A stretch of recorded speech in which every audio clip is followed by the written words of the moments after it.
Lorsque vous développez des scripts Python, en particulier dans le domaine de la cybersécurité et de l'automatisation, vous allez rapidement installer des bibliothèques tierces, des outils de scan, des modules de manipulation de requêtes réseau, des parseurs de données, etc.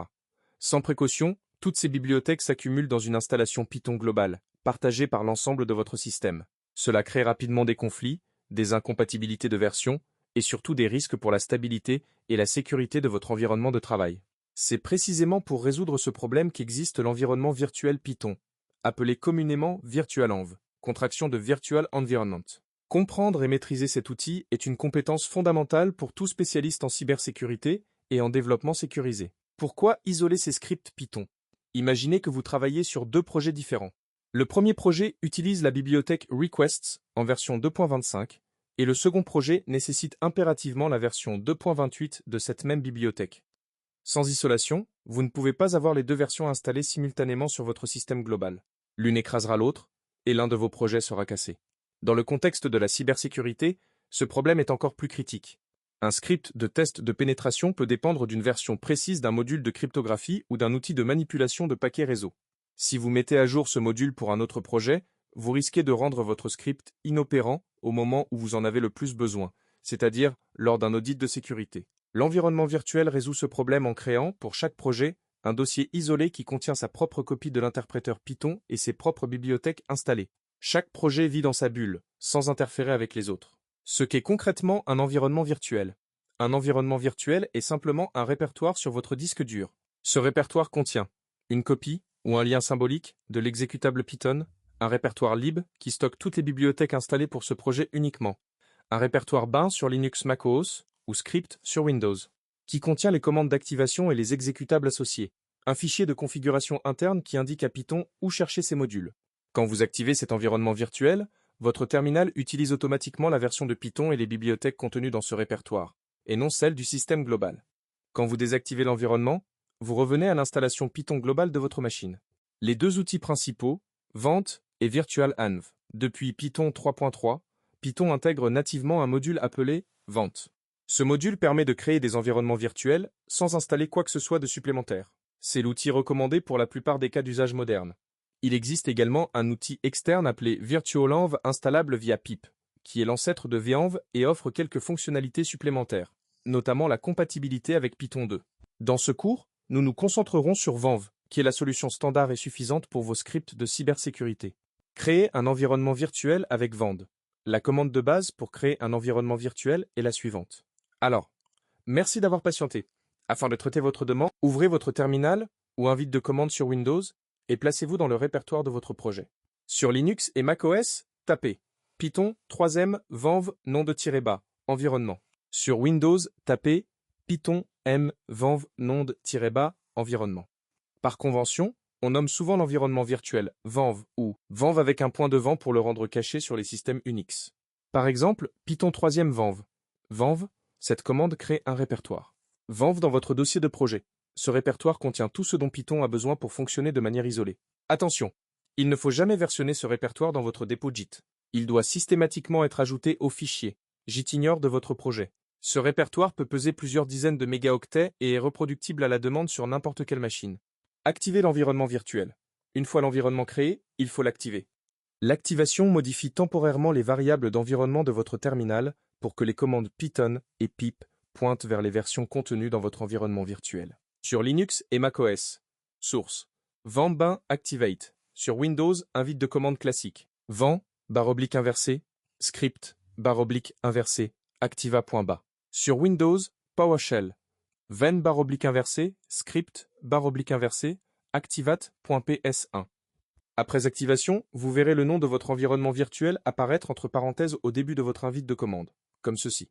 Venv, user, machine, mon projet $. Cela confirme que vous travaillez bien dans l'environnement isolé. Toutes les installations de bibliothèques effectuées à partir de ce moment seront placées dans cet environnement, et non dans le système global. Installez des bibliothèques dans l'environnement. Une fois l'environnement activé, vous utilisez l'outil pip, gestionnaire de paquets Python, comme d'habitude. Par exemple, pour installer la bibliothèque requests, qui est très utilisée pour effectuer des requêtes réseau dans les scripts de sécurité. Pip install requests.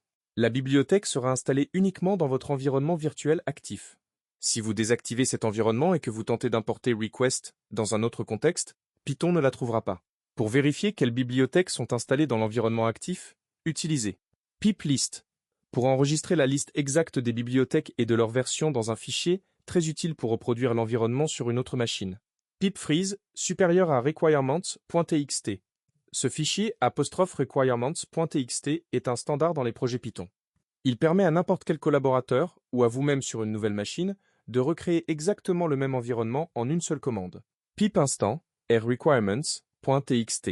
Désactiver l'environnement virtuel. Quand vous avez terminé de travailler sur votre projet, vous pouvez désactiver l'environnement virtuel avec la commande suivante, identique sur tous les systèmes d'exploitation. Déactiver. Votre terminal revient alors à l'état global, et le préfixe entre parenthèses disparaît de l'invite de commande. Pourquoi c'est crucial en cybersécurité? Dans le cadre d'un travail de test de pénétration ou d'automatisation de la sécurité, vous serez amené à utiliser des outils comme SCAPI, manipulation de paquets réseau, Paramico, connexion SSH, un paquet, protocole réseau Windows, ou encore des modules spécifiques à l'exploitation de vulnérabilités. Ces outils ont souvent des dépendances très précises et parfois conflictuelles. En utilisant un environnement virtuel dédié pour chaque mission ou chaque type de script, un environnement pour les scripts de reconnaissance réseau, un autre pour les scripts d'analyse web, etc., vous garantissez la reproductibilité. Votre script fonctionne de la même manière sur votre machine, sur celle d'un collègue ou dans un pipeline d'intégration continue. La sécurité. Vous limitez la surface d'attaque en installant que ce qui est strictement nécessaire pour chaque projet. La stabilité, une mise à jour d'une bibliothèque pour un projet n'impacte pas les autres. La traçabilité.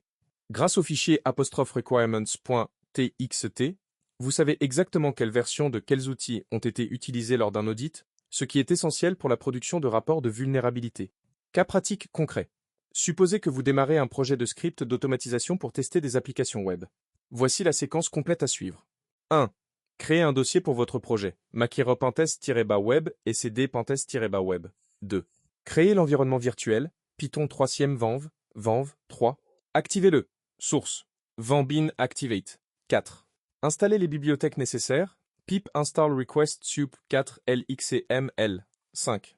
Vérifiez les installations, pip list. 6. Figez les dépendances, pip freeze supérieur à requirements.txt. 7. Travaillez sur vos scripts Python. 8. Quand vous avez terminé, déactivez. Si un collègue récupère votre projet, il lui suffit de créer son propre environnement virtuel et d'exécuter pip-r requirements.txt pour avoir exactement le même environnement que vous. Les erreurs fréquentes à éviter. Oubliez d'activer l'environnement avant d'installer des bibliothèques. La bibliothèque sera alors installée globalement sur le système. Versionnez le répertoire de l'environnement virtuel dans Git.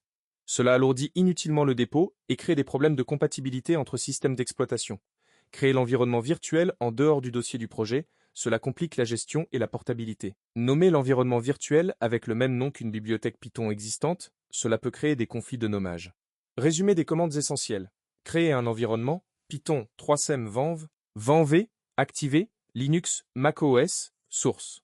Venv, bin activé, activé, Windows Visa. Venbar, /inversé, script, /inversé, activa.bas. Installer une bibliothèque, pip install, nom de --bas, la bibliothèque. Lister les bibliothèques installées, pip list. Enregistrer les dépendances, pip freeze supérieur à requirements.txt. Installer depuis un fichier de dépendance, pip install et requirements.txt. Désactiver l'environnement, déactiver. Maîtriser les environnements virtuels Python est une habitude professionnelle incontournable. C'est la première brique d'un travail propre, reproductible et sécurisé. Dans le contexte d'un expert en cybersécurité et en développement sécurisé, cette rigueur dans la gestion des dépendances reflète directement la qualité et la fiabilité de votre travail.